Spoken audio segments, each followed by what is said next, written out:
Welcome back to Good Morning Colorado. Right now, taking a live look outside at brush. Marty said it's going to be hazy and warm, and it sure does look like it. This is powered by our VR Wireless Weather Network camera. Your time right now is 6:10. Let's get a check on that forecast. Here's Marty with your Storm Tracker 13 weather updates. Good morning, Marty.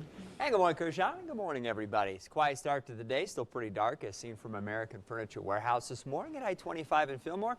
Most neighborhoods around Colorado Springs are currently reporting temperatures in the 50s, and that's common in many cases in eastern Colorado. Walsenburg's at 61 right now. Lyman's a little bit cooler at 47, and we still have a mixture of 30s and 40s over the mountains and mountain valleys under what for many of us is a mostly clear sky this morning. And so we'll have a few clouds floating around here and there through the morning hours. They may build some again this afternoon, so we'll call for partly cloudy conditions.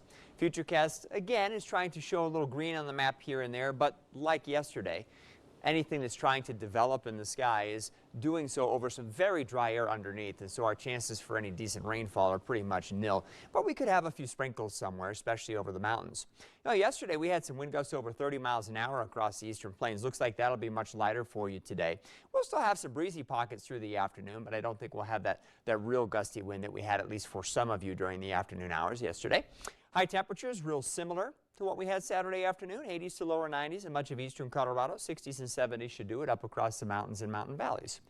As we move through the evening hours, again, it's not impossible to imagine a couple of sprinkles falling out of the sky as you see a little bit of instability and some showers trying to develop. But as I mentioned, any significant precipitation is a non-issue, I think, today.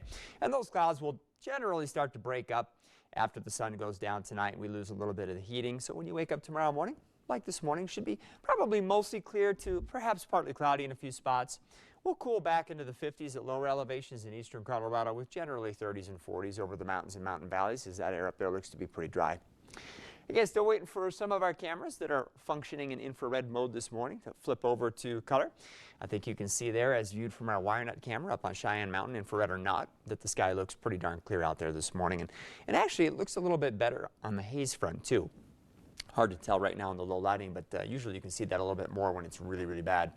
So we'll continue to track the smoke and the haze and more warm air and slight chances for precipitation here as we head into the week, and we'll talk more about that coming up next. Nice. Clear with a glow, and we got nice weather for our last weekend of summer. Yeah, well, it definitely could be worse. We've already seen that this year, so it could be snowing.